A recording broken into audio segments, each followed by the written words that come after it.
अस्सलाम वालेकुम। Welcome to women's corner. आज हम अपने किचन में बनाने जा रहे हैं इमली की खट्टी मीठी चटनी।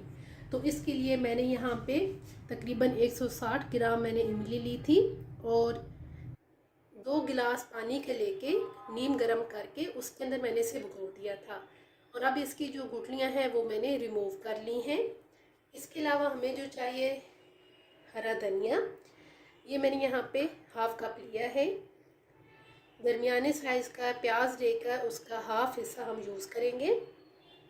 साथ इसमें हम इस्तेमाल करेंगे काला नमक, ये आप टेस्ट के मुताबिक लेंगे। मेरे पास है हाफ टी स्पून। कुटी लाल मिर्च हाफ टी स्पून। सफ़ेद ज़ीरा 1 टीस्पून। 2 अदद हरी मिर्चें लेके मैंने काट ली हैं। 1 टेबल स्पून इसमें जाएगी शुगर और 2 जवे मैं इसमें लहसुन के इस्तेमाल करूँगी। अगर आप चाहें तो आप इसमें अदरक भी ऐड कर सकते हैं। तो सबसे पहले यहाँ पे मैंने जूसर मशीन ले ली है। अब इसके अंदर मैं ये ऐड करूँगी और यहाँ पे एक दफ़ा मैं इसे अच्छी तरह से ब्लेंड कर लूँगी। अच्छी तरह से ब्लेंड करने के बाद अब यहाँ पर इसको हम साइड पे रखेंगे। अब हम यहाँ पर फ्लेम ऑन करेंगे और इसे मैंने एक कढ़ाई के अंदर निकाल लिया है। और अब यहाँ पे हम इसे, जब इसका बॉयल आएगा तो बॉयल आने के 5 मिनट बाद हम इसे लो फ्लेम पे कुक करेंगे। अब यहाँ पे हम इसे मीडियम फ्लेम पे तकरीबन 5 मिनट के लिए मज़ीद पकाएंगे। तकरीबन 5 मिनट हो गए हैं। अब हम यहाँ पे फ्लेम को ऑफ करेंगे।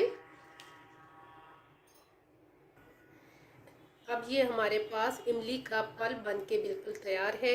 इसे हम चाट वगैरह में यूज़ कर सकते हैं। अब हम क्या करेंगे कि इसमें से जो हाफ पोर्शन है ना, वो हम निकाल के साइड पे रखेंगे ताकि चाट वगैरह के लिए हमें इस्तेमाल करना हो तो हम आराम से इस्तेमाल कर सकते हैं। ये ऐसा जो है ये हम साइड पे करेंगे और बाकी जो हमारे पास हमने इमली का पल्प तैयार किया था वो हम दोबारा जूसर मशीन के अंदर हाफ ऐड कर रहे हैं।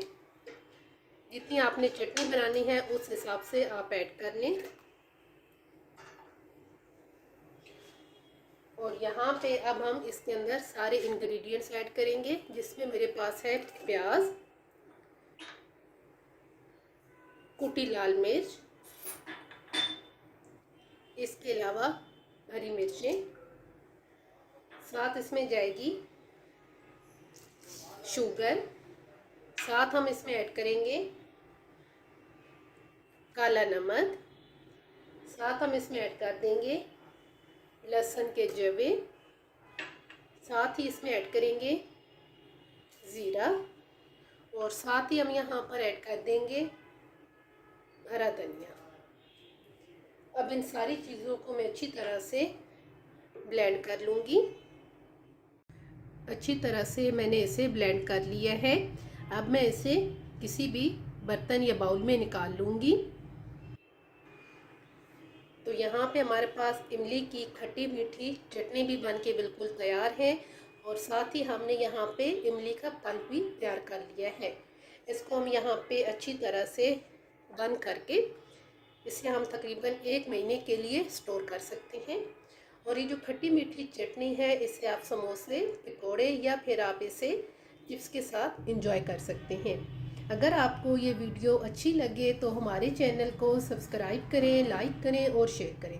अल्लाह हाफिज़। Subscribe to our channel by clicking the subscribe button. Click the bell button and enjoy the latest uploads from our